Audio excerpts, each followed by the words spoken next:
joint convention will come to order, and it is my great pleasure and honor to introduce Her Excellency, Governor of the Commonwealth, Maura T. Healey, to deliver the State of the Commonwealth Address.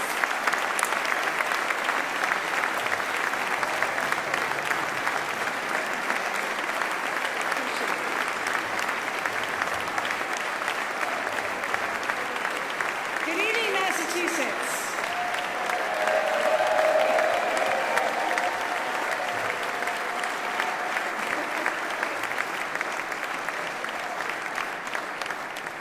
Good evening, Massachusetts. Speaker Mariano, Senate President Spilka, Leader Jones, Leader Tarr, members of the legislature, Secretary Galvin, Attorney General Campbell, Treasurer Goldberg, Auditor DiZoglio, members of the Judiciary and Governor's Council, members of Congress, particularly Leader Clark, Inspector General, mayors and local officials, former electeds, good evening, Governor, business and labor leaders, clergy and guests, to everyone in this great chamber and everyone at home, thank you for giving me the privilege of serving as your governor.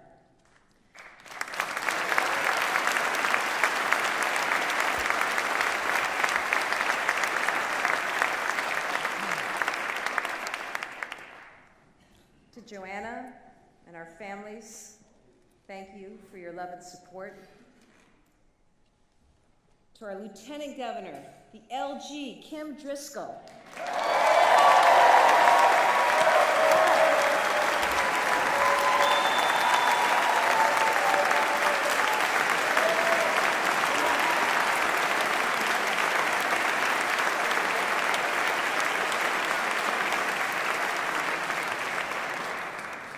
Kim, that ovation says it all. There's nobody who does a better job of keeping us fired up, of always focusing us on the needs of residents in our communities. You give 110% all the time. The state couldn't have a better leader, and I thank you.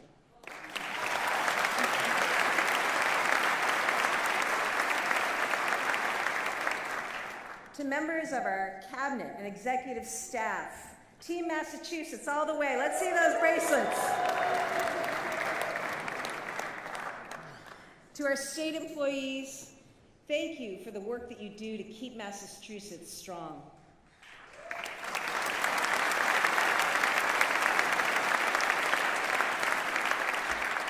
To our service members, veterans, and Gold Star families, everything we have, we owe to you.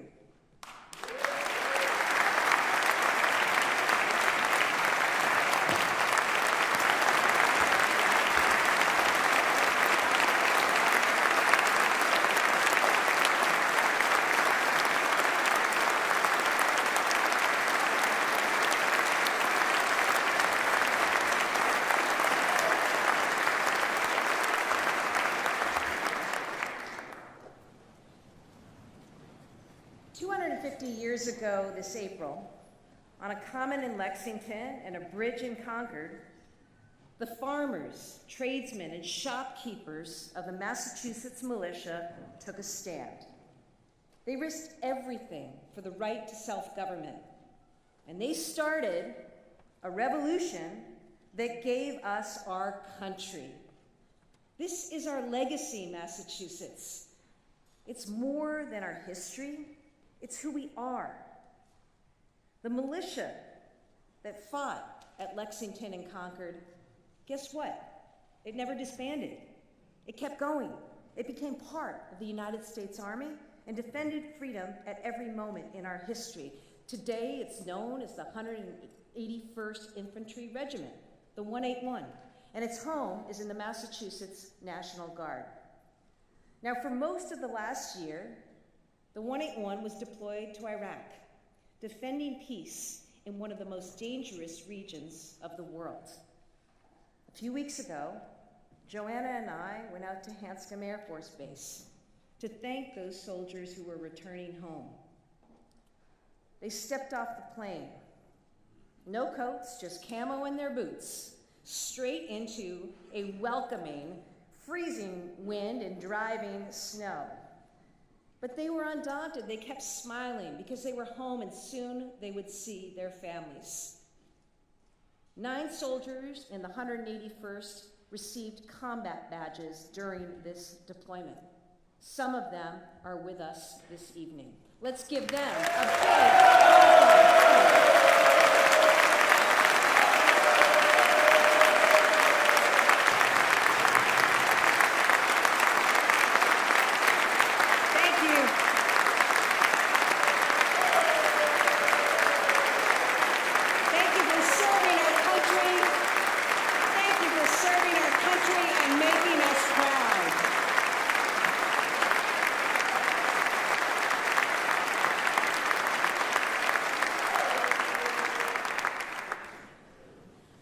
I'm moved beyond words by the grit, drive, sheer goodness and determination of the people of Massachusetts.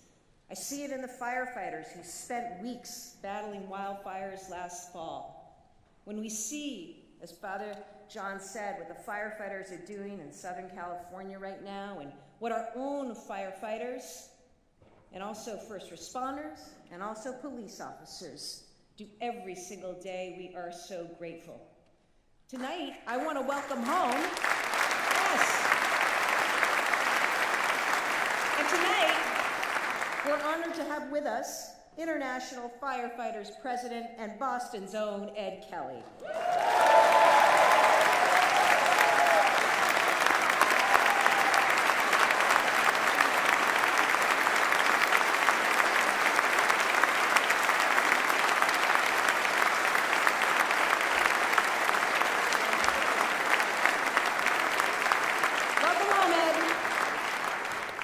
Rich and the boys will take good care of you. I see it in the teachers in the schools where we pioneered public education. I see it in the breakthroughs by our scientists and innovators. Did you know that last year, in 2024, a third of all of the Nobel Prizes, a third went to people in Massachusetts. Now, this is not unusual, it turns out.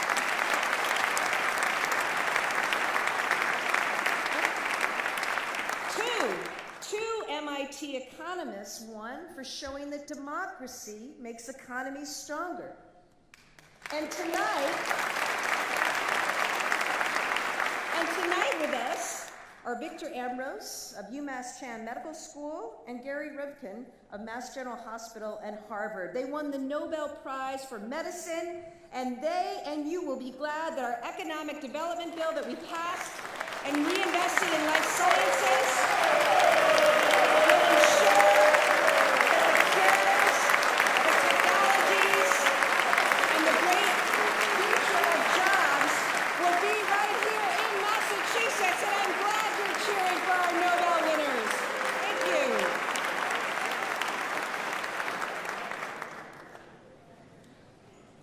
Thank you. We tackle hard problems in Massachusetts. Hard stuff. Wicked hard stuff, sometimes. I think of Coach Joe Mazzulla. He said, well, yeah, he's an innovator as well in a field that I like. He said, everybody notices the easy things. Can you fight to notice the hard things? That's where winning is. You know, we know something about winning in Massachusetts. Last year, the Boston Renegades won the National Women's Football title. The Fleet were national finalists in women's hockey. It's the 100th anniversary of the Boston Bruins. And the Celtics hung banner 18. How about that, Max, right?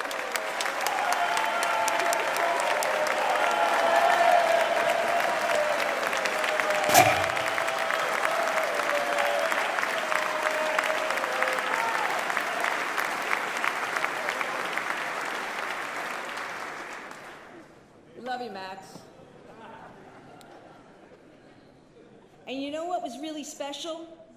Though they did not happen in Massachusetts, they happened in Paris. Those Olympic and Paralympic Games, we had over 40 athletes from Massachusetts representing our great state. With us tonight are rowing medalist Clark Dean and also Famita Ayambeku. Famita, Clark, let me tell you something.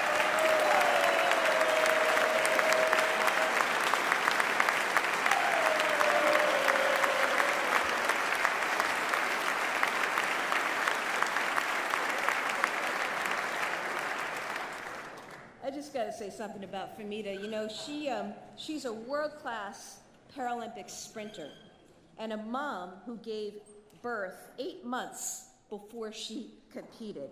She made the finals in the 100 meters, did us proud.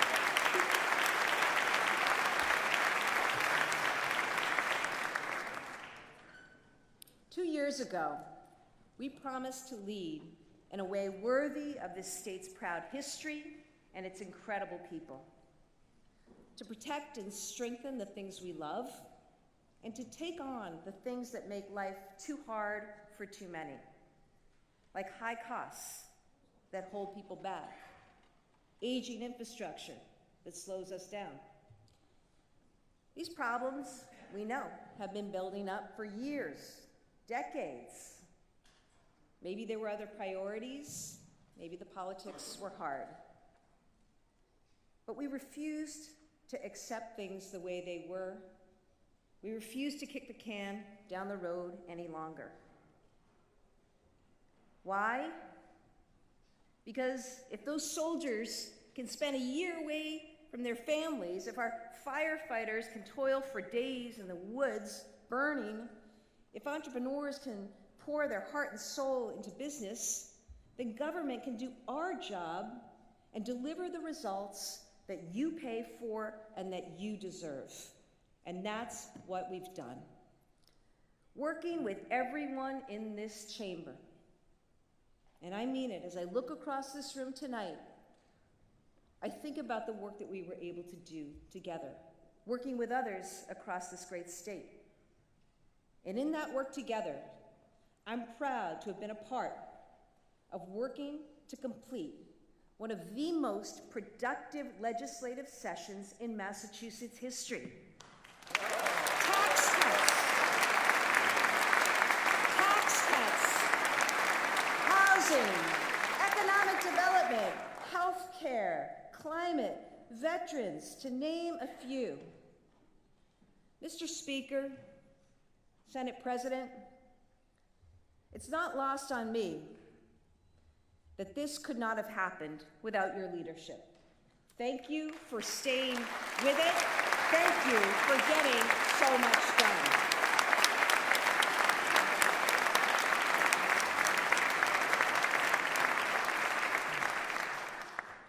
When I think about what we got done, you know what we focused on?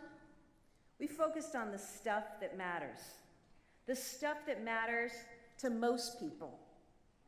When Father John spoke, he alluded to some of the division and divisiveness that we experience right now in our world, not just in Massachusetts, but everywhere.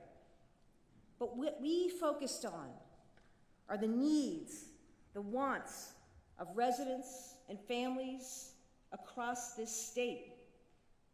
I think we focused on the right things. People want life to be more affordable. So we delivered the first tax cut in over 20 years. We gave seniors an extra $1,000 back. We're giving families an extra $400 back for every child. And we now have the most generous tax credit in the entire country, which goes along with free breakfast and lunch in school and no-cost community college.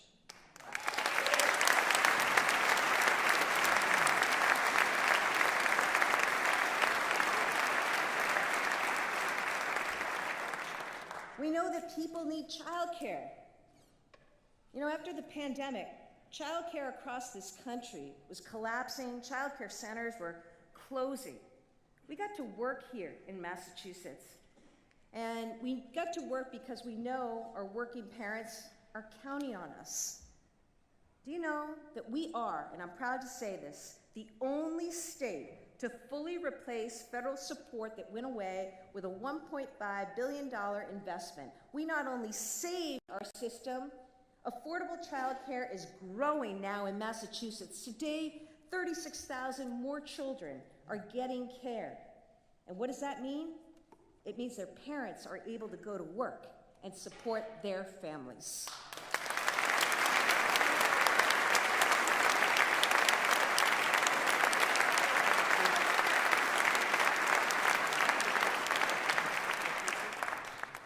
People also want to be able to afford a home. So we passed the Affordable Homes Act to create tens of thousands of affordable homes and new homeowners. We've already increased production in our state programs by 50%. We have more to do, and we're going to do it. People also need transportation. They rely on public transit to get around. Remember when we took office? Trains were barely moving. So we hired an experienced general manager for the T in Phil Ang. And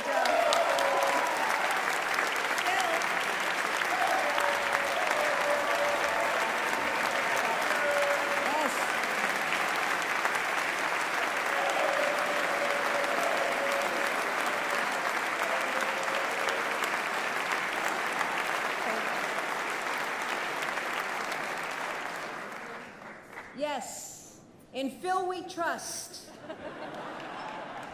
And why? Because with Phil and the added workforce, Phil set a goal with his team of fixing tracks by the end of 2024. A bold promise, given the T's history. And I don't know the last time a governor talked about the T so early in a state of the state.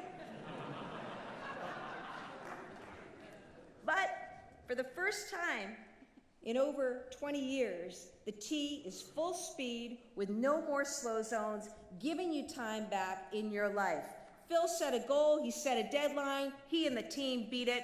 Thank you so much and congratulations.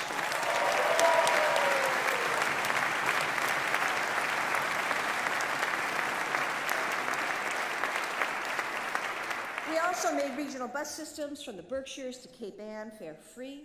And for the first time in 70 years, this spring, South Coast Rail commuter service is going to be running to Taunton, to Fall River, to New Bedford.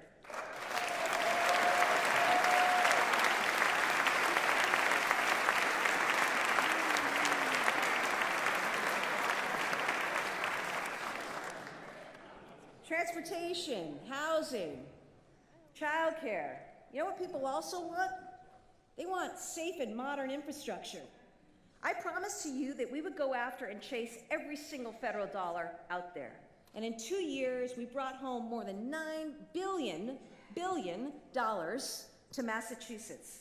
Money for roads and bridges, high-speed internet and broadband, solar power, and so much more. I want to thank our federal delegation for all their work in bringing this home.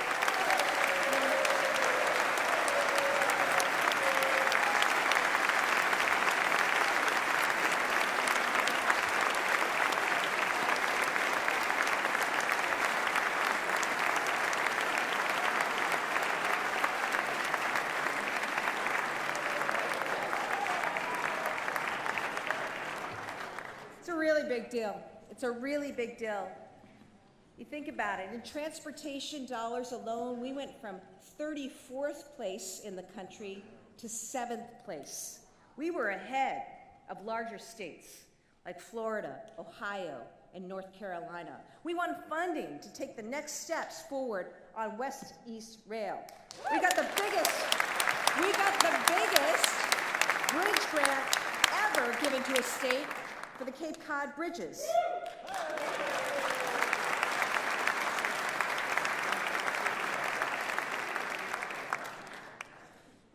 These last 2 years, we've also taken on some tough, unexpected problems, including a massive influx of people into our emergency shelter system.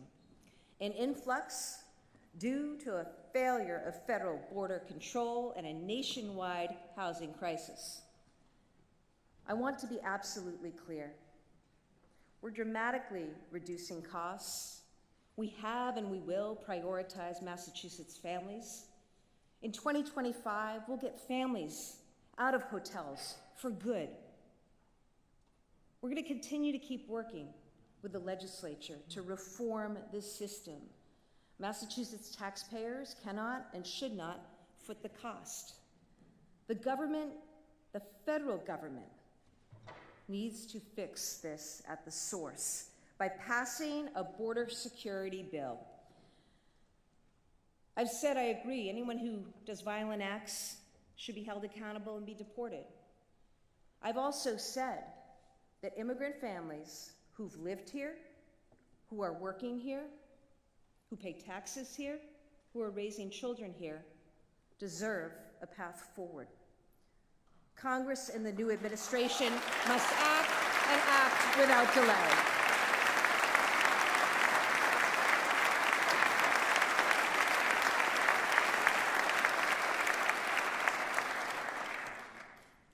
And whatever else is happening, we'll always put our veterans first. We passed the HERO Act. It's the biggest veterans legislation in state history. Thank you. That legislation, it's expanding health benefits, job opportunities, and so much more. We're ending veteran homelessness once and for all, because no one who served our country should ever be left behind in their time of need. And we built. You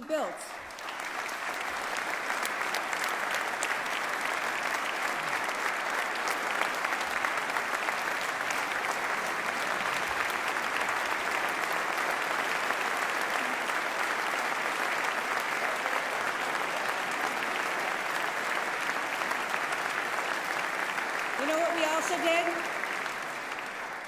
we also did?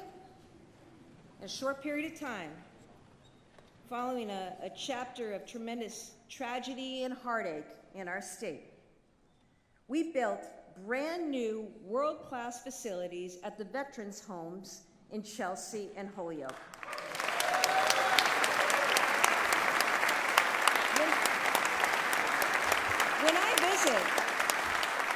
When I visit the Holyoke Veterans Home, I love seeing my friend Rose Roy. Rose is 102 years old. She is a World War II veteran. The staff there take care of her like family. She leads us in the Pledge of Allegiance when we visit, right? Rose, I know you couldn't make the trip here tonight. I know you're at the home watching with friends, and I just want to say to you and to all out there who served, we all thank you for your service. We love you, and we really, really want you to know that.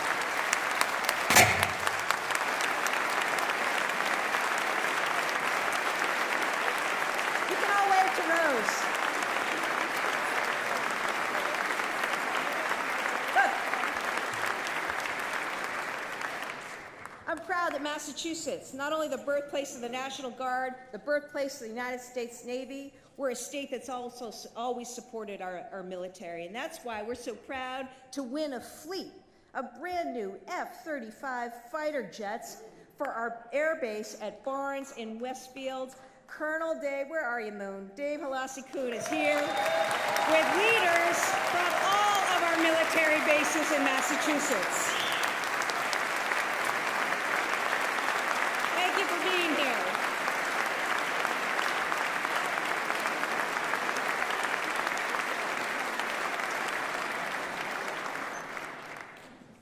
People want their government to work for them. Let me give you an example. A little while back, I found out that there was a law threatening to take away licenses from hundreds of commercial truck drivers. That wasn't right. We fixed it. And now they're keeping their licenses and their jobs. International Teamsters President Sean O'Brien's in the house tonight. He knows what a good trucking job means to middle-class families, and so do we.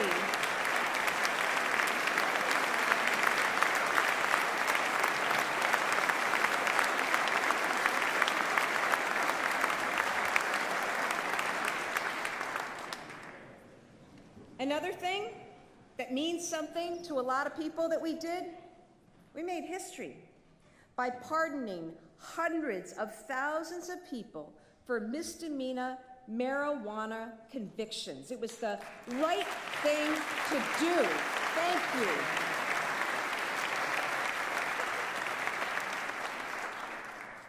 In Massachusetts, our greatest resource is our people. When we took office, too many were leaving for other states.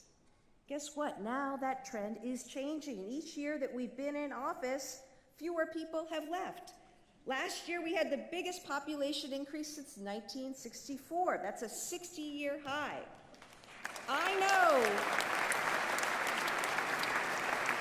When we deliver results and people are free to chase their dreams, there's no limit to how strong we can be. It's why we're ranked #1 in education, #1 in innovation, #1 in healthcare. We were named the best state for women, best state to have a baby, best state to raise a family. We're ranked the most environmentally friendly state and the safest state as well. Our economy has continued to grow and add good jobs. Unemployment is low. Median household income is the highest in the nation. We have an excellent bond rating, and our rainy day fund is at record levels.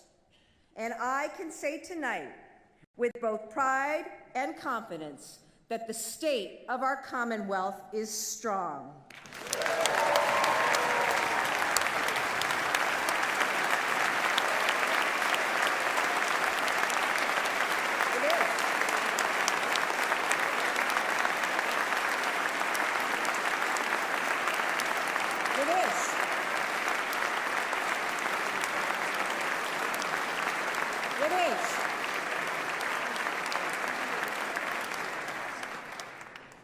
It is. But I also know we got a whole year ahead. And this year, we're going to work to implement all that historic legislation that I was talking about. We're going to stay focused on the things that matter to you. We'll take new steps forward to fix transportation, make homes more affordable, invest in education, and grow our economy. State revenues are growing, but we also know, no matter what you're buying, the costs have gone up. The federal pandemic relief money is gone, so we're going to continue to control spending and live within our means, just as every family and business in Massachusetts must do. The budget I submit next week will prioritize efficiency, action, and impact.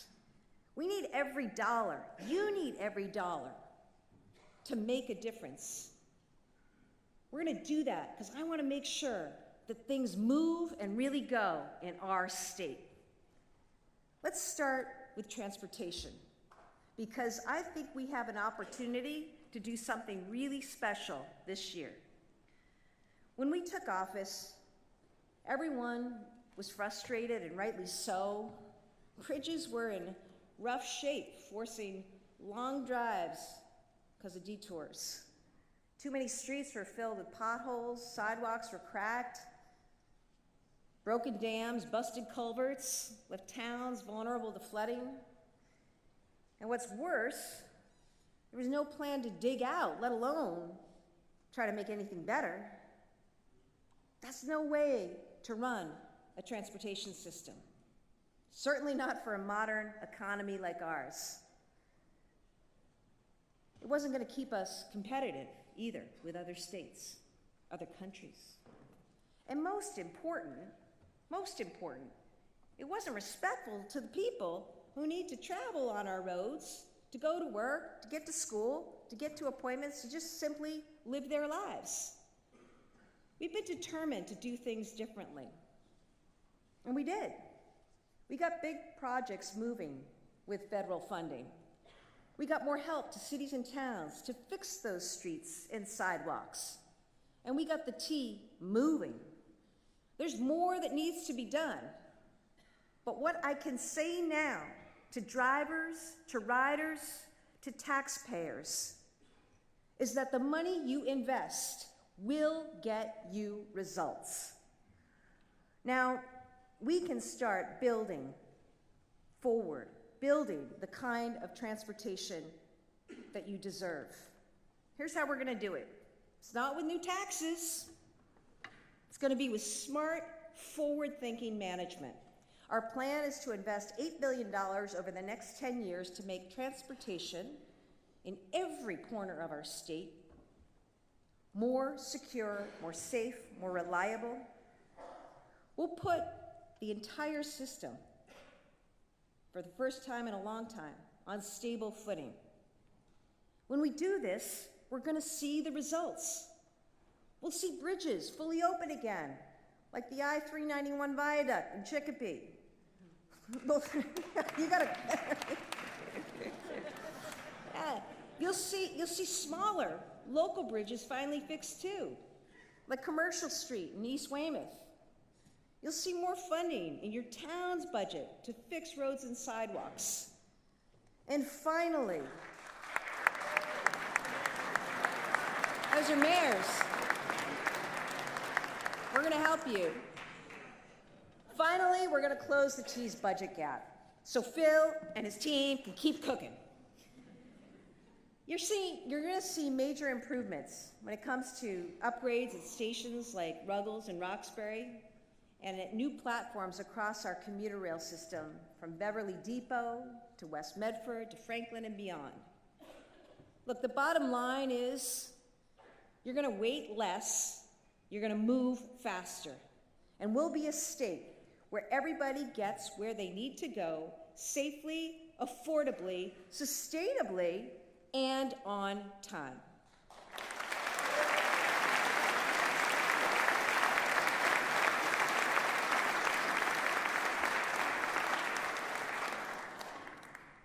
Let me tell you about housing.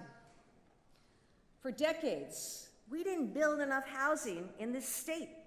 We're paying the price for it right now.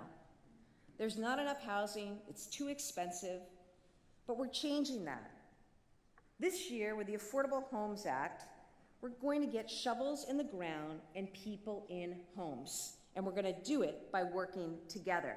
A $5 billion act we passed, thank you so much, I was able to sign. Now we're gonna implement. Now we're gonna lean in and implement. So far already, more than 116 towns have said yes to more homes near transit through the MBTA Communities Act.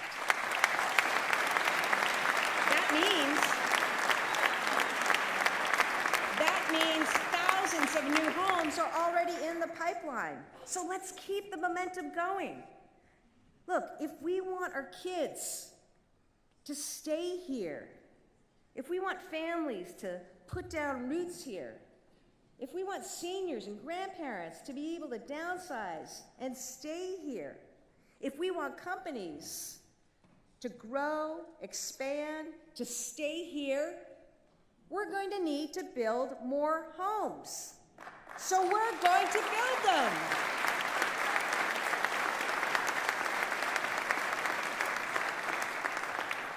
Now, I've talked to you about homes and home ownership. I also want to speak to the renters out there. And the renters aren't just young people. So many families in this state are renting. And I know wherever you move, there's a huge cost. First month, last month, security deposit. I rented for many years. I know it adds up. And with today's rents, it costs so much more.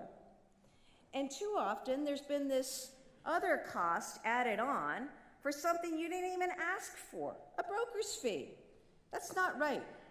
Did you know that the average renter in Massachusetts is paying 10 grand just to get a foot in the door? $2,500 rent ends up costing 10 grand before you even move in. That's money that you could be saving for a down payment or any number of things. If you rent, you should not be forced to pay a broker's fee. And that's why I'm calling to abolish tenant brokers' fees in Massachusetts. I believe it is the right thing to do.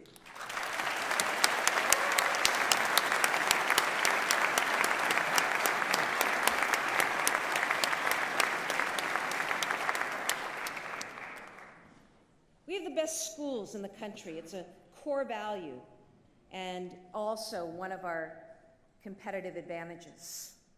So I am committed, and I believe we all must be committed to excellence for every student. We're number one in education, and we are going to stay that way. Now, the voters decided in November that the MCAS graduation requirement isn't the way forward. I respect that decision. But it creates for all of us an opportunity and a responsibility to make sure that every student graduates set up for success. We need a high statewide standard. Students, families, and employers need to know what a diploma represents. And without that baseline, you know what happens. It's always going to be the most vulnerable students who don't get what they need. For that reason, I'm directing a statewide graduation requirement council that will include teachers, colleges, employers, and students to develop recommendations for a permanent high standard. We're going to evolve to a new Massachusetts model for high school excellence that best serves our children.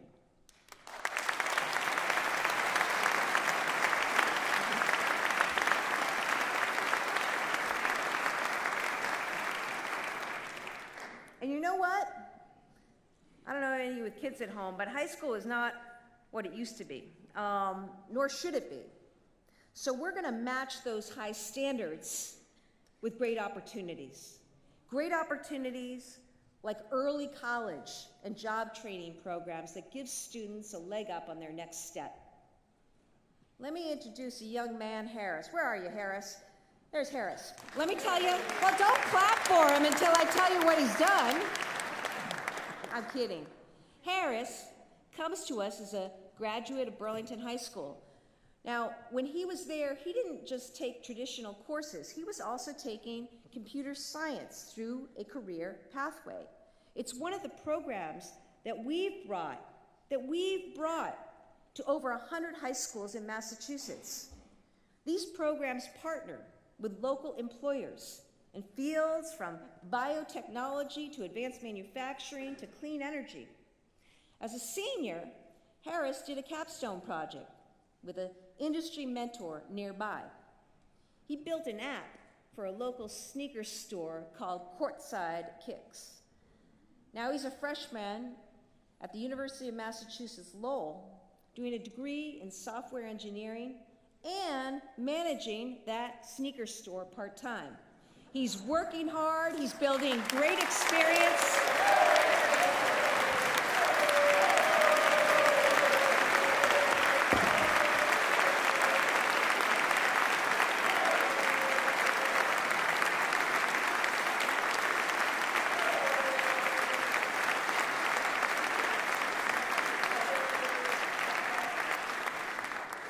Somebody had to get more applause than Max. That's a real program, and I want parents out there to understand what's going on. Not only can your kids go to high school and take courses at a nearby community college and actually get credits towards an advanced degree, but we have programs like Career Innovation Pathways, where they can be on their way to learning skills and to working while gaining academic coursework achievement in our public high schools. We want that for all of our kids across the state. Now, I talk about kids like Harris who are thriving, and that's what we want for all of our young people. So let's also talk about the kids who aren't thriving. Students are struggling. There are pressures, there are challenges that we never had to deal with when we were growing up. And when our sons and daughters are in crisis, they need help right away. No one, especially a child, should sit for hours or days in an emergency room waiting for mental health care. That's why we opened up 31 community behavioral health centers across the state. And you know what? They're working. They're there providing 24-hour dedicated care. They've made a difference, helping more than 30,000 young people so far. We're going to keep supporting that work. But we also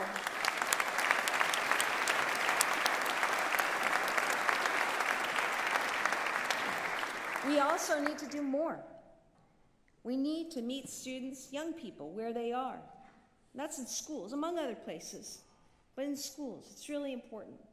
So I want to work to make sure that we're funding behavioral health support and growing that support in schools across the state. It's going to be a big deal for parents, it's going to be a big deal for caregivers, and most of all, we have the opportunity to change the trajectory in a positive way for a young person in our state. We owe that to our young people.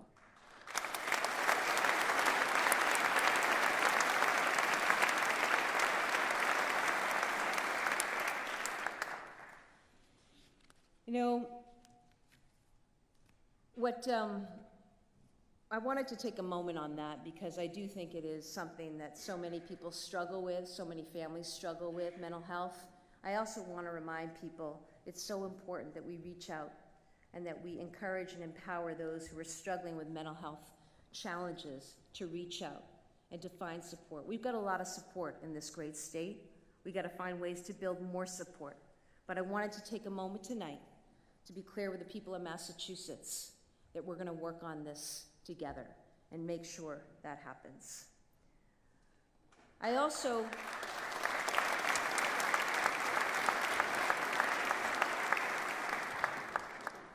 We're talking about education and laws. I just want to talk about a special person, Representative Carol Doherty of Taunton. She's a longtime educator, and she can't sadly be with us tonight, and we wish her the very best. But I mentioned Carol because this year, I believe that she and Senator Oliveira will reintroduce legislation to make classes in American Sign Language eligible for course credit. ASL, we know, is used by millions of Americans, and interpreters are in short supply. So we're going to work to get this done. And Carol, I know you couldn't be here tonight, but I just wanted to say thank you. Massachusetts is America's healthcare leader. We're first in quality, first in coverage, and we're number one for having the healthiest population. I don't know that I contribute to that, but I'm working on it. Look, we're number one because we have the best and hardest working nurses and doctors and healthcare professionals, not just in the country, but in the world. And we lead because we don't accept the status quo. We keep pushing forward. Last year, we were able to get an additional 60,000 Massachusetts people affordable health care coverage. Because of the steps we took, people in Massachusetts now have access to breast cancer screenings, midwives, doulas, birthing centers, recovery coaches, and so much more, because insurance is going to cover it. I also know that many have medicines that you need to take for diabetes, asthma, heart conditions, but you go to a pharmacy totally stressed out because you don't know if you can afford it. We've taken steps to take that stress away from people, and last week I signed a law that says you're not going to pay more than $25 a month for that insulin, for that inhaler, or whatever it is you need. I think that's really, really important. I thank the legislature for their work to get that bill done.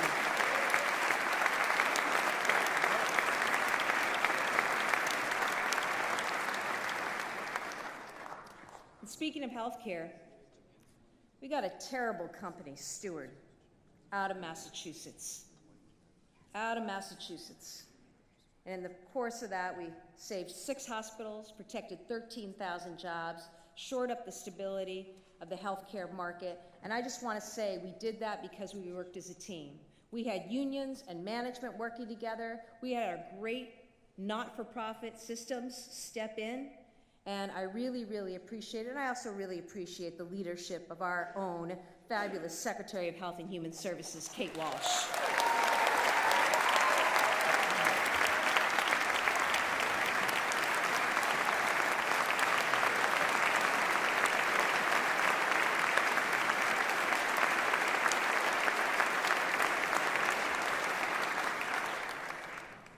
We still have much work to do. Patients are paying more than ever for premiums and out-of-pocket costs.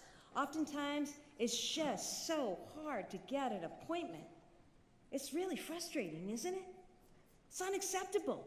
It should be unacceptable in our state. So we've got to change it. Here's what I think we need to do. I know I'm going to direct my administration to shift healthcare resources to the front lines. What do I mean by the front lines? I mean primary care. Primary care. If we focus on primary care, we're going to get rid of a lot of other problems that become a lot more complex and hard for people and families, and also a lot more expensive. I'd love to build a whole army of primary care providers to be out there across our state so that when you call for an appointment, you're actually going to get one. You'll get the care that you need where and when you need it.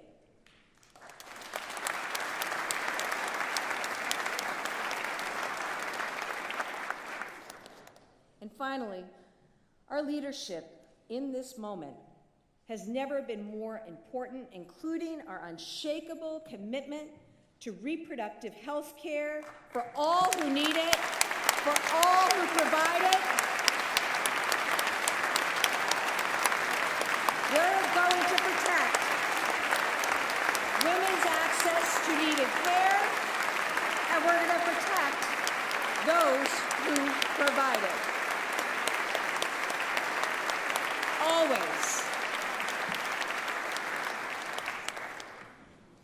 Now,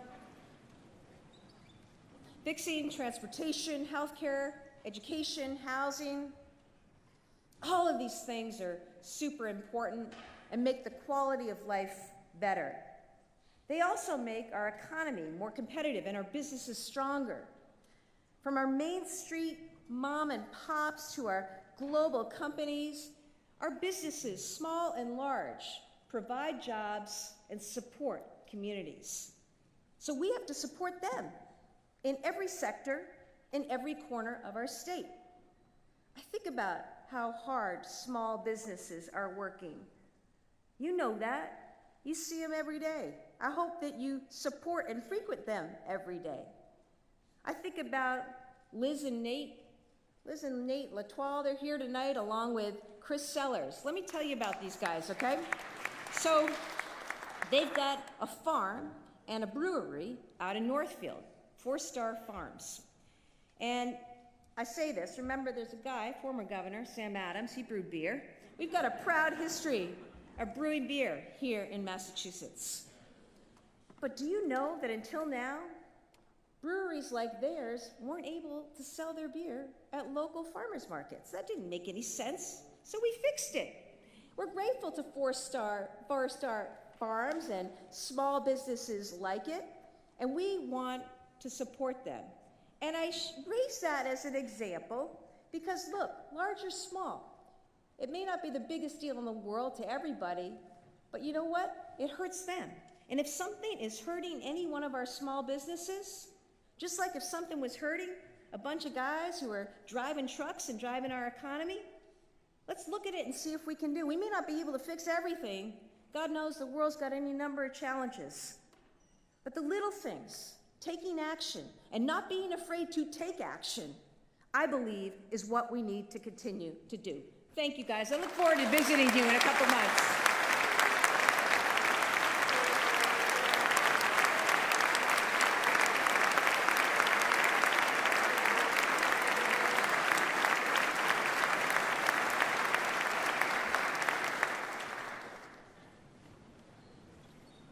And I'll go one step further. I'm also directing our economic team to review all business and licensing regulations in these first 3 months with the goal of cutting tape. I want it cheaper and faster to do business in Massachusetts. I want people coming, okay? We can do that. When we back our businesses, they grow and they thrive. Just this year, look at our global life science companies. Our leaders are investing in headquarters, in labs, and manufacturing plants, not only in Greater Boston, but in Worcester and all across this state. Startups are growing here that are going to help us decarbonize and bring more energy to Massachusetts. Now, they're able to scale up statewide with support from our new climate tech initiative. We're also going to go big on artificial intelligence. I don't want anybody to be afraid. AI is where the internet was 30 years ago. It's going to change everything. And states will either help steer AI's impact or will struggle to keep pace. We're Massachusetts. We're Massachusetts, where we actually pioneered the science behind AI. So I want us to lead for Massachusetts businesses, for our residents, and for our workforce. See, AI is going to help us cure those diseases faster. AI is going to help us identify where we need to build up those dams and shore up our coastline to deal with the effects of climate change. AI is going to help us, and is helping our administration right now, speed and improve the delivery of services. This is what Massachusetts does. We do it better than anybody else. I want us to do it now. I want us to do it now so much. It's why I've funded $100 million towards an AI hub to back the scientists, the startups, the companies, the researchers at our universities whose breakthroughs will define our future. We're investing in the data center in Holyoke that will support cutting-edge research by our universities, our research institutions, and our businesses. We're putting Massachusetts on the AI map, and our students, our workers, and our businesses will lead. Just you wait.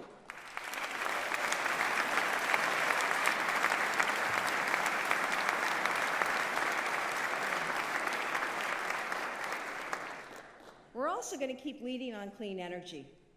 The climate law that we just passed speeds up permitting so we can quickly build out the infrastructure to get more energy to our homes, to our businesses, faster and cheaper. I want to thank all the workers who are going to help us get this done. Thank you especially to AFL-CIO President Chrissy Lynch for all the work and all the partnership.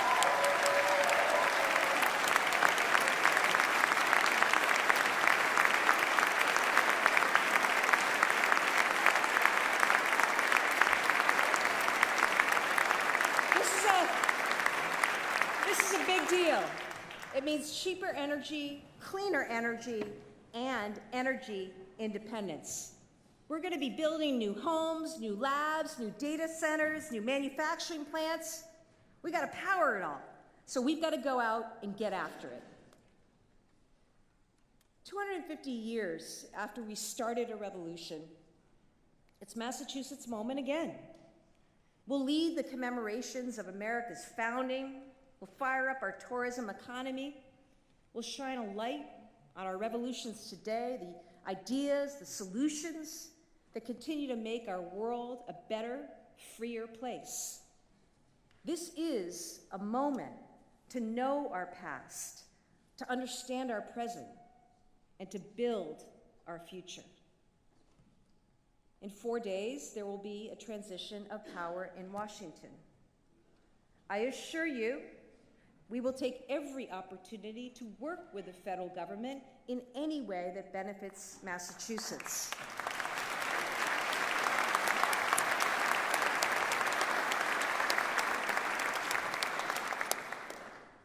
And I also promise you, we will not change who we are.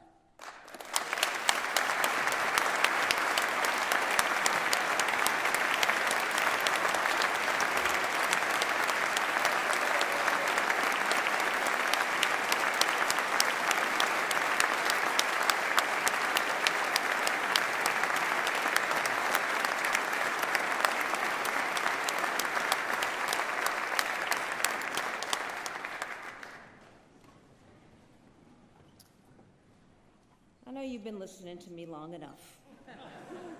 And maybe while you were, your eyes wandered and you took in some of what is in this incredible chamber, the history, the moments that not only changed the course of America, changed the course of the world. So much of it It happened right in this space. And, I'm thinking about the fact that it was 64 years and about a week ago today, just days before his inauguration, President-elect John F. Kennedy spoke right here in this chamber.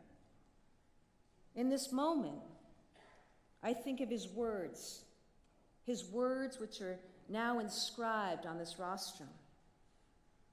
He talked about what service requires of all of us: courage, judgment, integrity, and dedication. Those are the values that must guide us in what must be a resolute focus on what people need and how we can work together to deliver for them. Because in this moment, our actions matter more than our words. Taking on the hard challenges matters. The choices and the investments we make matter. The world we build for the next generation matters. So in a time that's too often defined by our differences, let's keep our eyes on the things we share in common.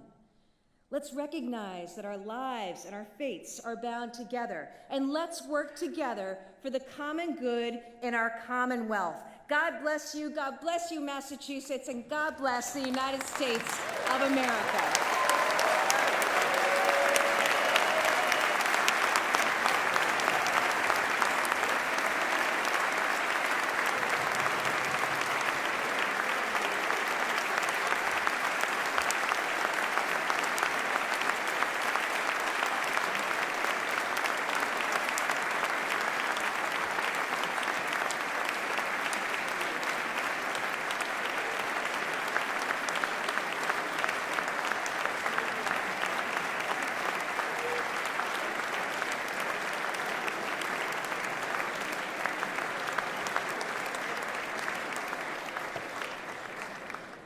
Nice job, Governor Healey. Thank you for your words.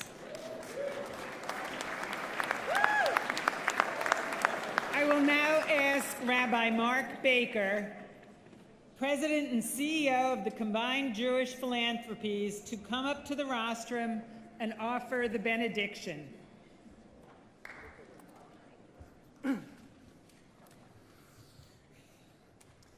Thank you, Governor Healey, for your inspiring words and for your leadership. It's such an honor for me to be with you tonight. I'm a fourth-generation Bostonian, so this means a lot to me and to my family.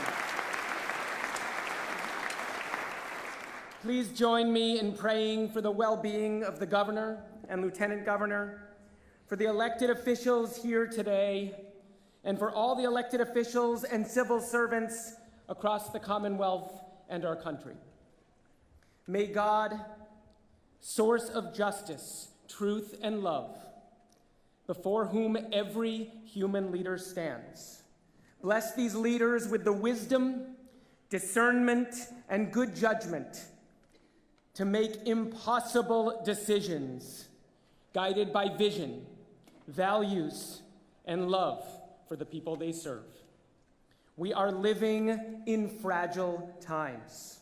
The problems we face locally and globally, including natural disasters and war, have no simple solutions, yet require focused, patient, relentless commitment to making the world a better place.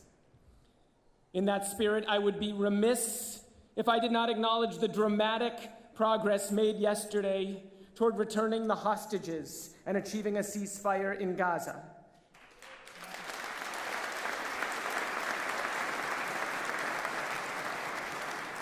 God, may every one of them return home to their families, and may everyone be able to live with dignity, security, and peace. Times like these can disincentivize well-meaning people from taking on positions of leadership and dedicating their lives to public service, which is precisely why the work of this chamber is so sacred and so desperately needed right now. May God bless these leaders with curiosity and open-mindedness so they may pursue truth and a deeper understanding of our complex world.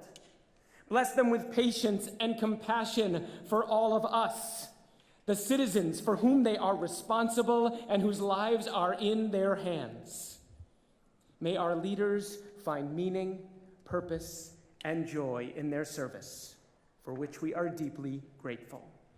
God, let us also remember that the sacred work of building and rebuilding our society is a collective responsibility. This great country was founded on the ideal of a covenantal partnership between we, the people, and the leaders we have elected to lead us. When our challenges feel overwhelming, we can be tempted to paralysis or despair. This week, Jews around the world will begin reading the book of Exodus, which describes the journey from slavery to freedom, from bitterness to joy, from darkness to light. The Exodus story gave us a revolutionary idea: hope. Hope is the belief that we are never doomed by the past, nor stuck in the present, that the world can be better tomorrow than it is today, and that, like Moses at the burning bush, every one of us has a role and responsibility to play in making that happen. We have the agency, the power, the God-given creative capacity to change our lives and our world for the better. And how do we do this? We begin with what in Hebrew is called a cheshbon hanefesh, a reckoning of the soul, an honest look in the mirror and into our own hearts. For it is here, inside each of us, where the work of repairing the world begins. One choice at a time, one relationship at a time, each of us asking ourselves, what can I do today? May God, source of justice, truth, and love, before whom every one of us stands, bless each of us, the citizens of this Commonwealth and this great nation, that we may be the people our leaders deserve. Grant us patience and resilience to keep building a better future. Give us the moral and spiritual fortitude to fight for the values we hold dear and against those who seek to do us harm, while protecting every person's dignity and humanity. God, let us recommit ourselves to all that unites us. Let us reweave the ties that bind us. Together, let us write the creative, joyful, life-affirming story of our collective future. And let us say, Amen. Thank you.